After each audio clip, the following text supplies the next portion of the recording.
We were so poor that among the poor, we were still regarded as the poor. I remember my grandmother telling me the kinds of toys she was privileged to have when she was young. They were carved out of trash. A very shy teen and was bullied by other girls in the school that I attended.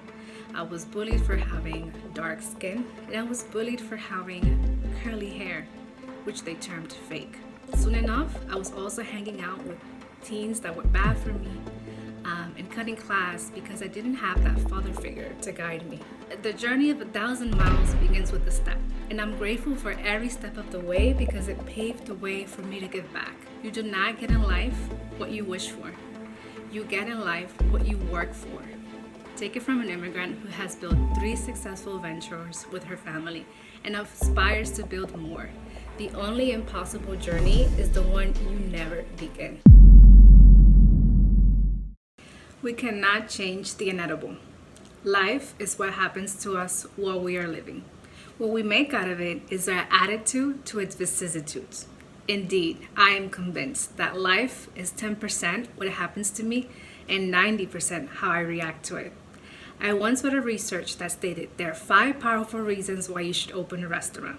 You live your passion daily and it's profitable. I mean, come on. We know the essence of establishing a business is to make money. Who doesn't like it? You're your own boss. You have freedom. You choose your team. And finally, for the community.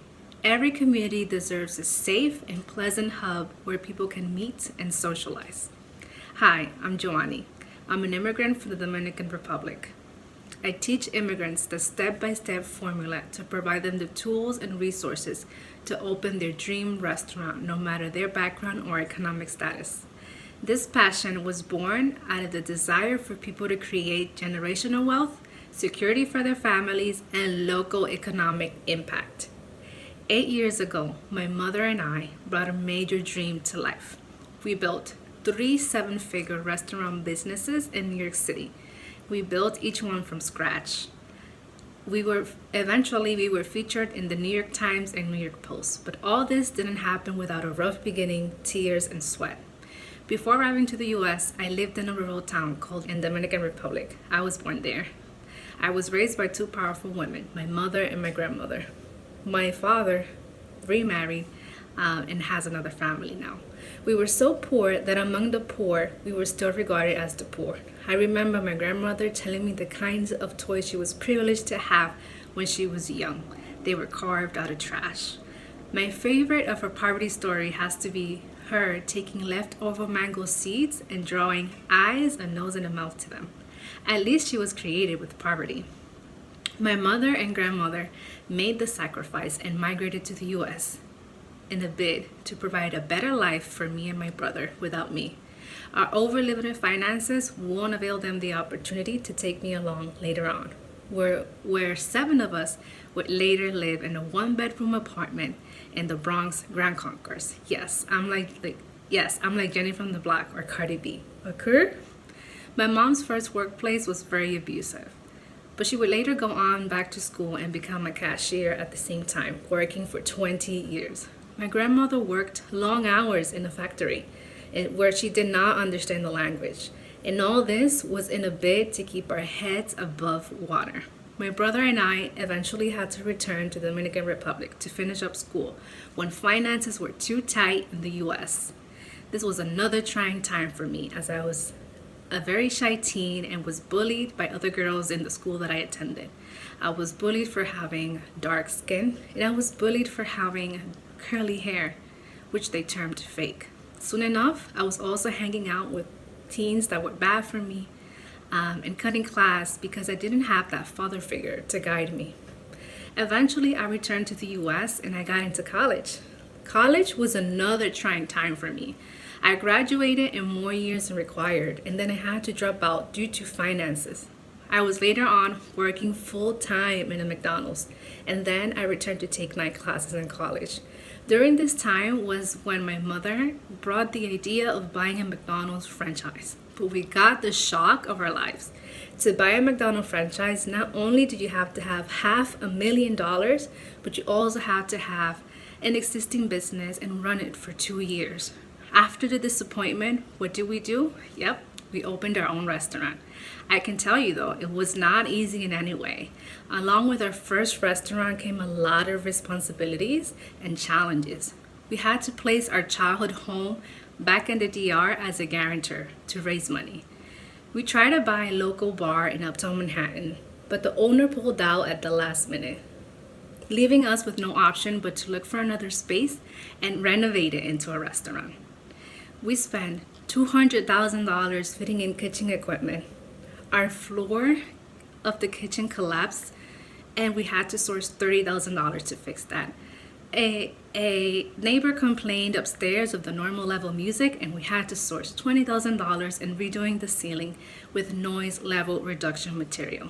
Expanding to the second and third restaurants brought its own challenges. Renovation delays, spending more money on first-in expenses, dividing up the time to manage each restaurant ourselves, unannounced inspections, employees that quit on the spot, and managers that came and went, winter days when sales dropped, and now a pandemic. But as you know, and as they say, the journey of 1,000 miles begins with a step. And I'm grateful for every step of the way because it paved the way for me to give back.